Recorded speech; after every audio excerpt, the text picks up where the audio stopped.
ఇస్తున్నాను.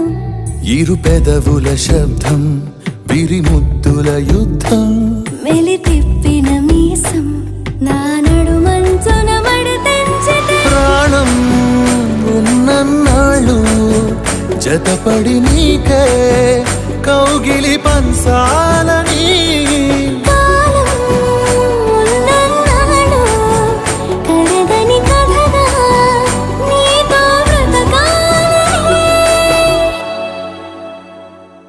సగమై చెరి సగమై ఇక నువ్వు నేను ఒక జగమై నీ జతగా అడుగేస్తున్నాను.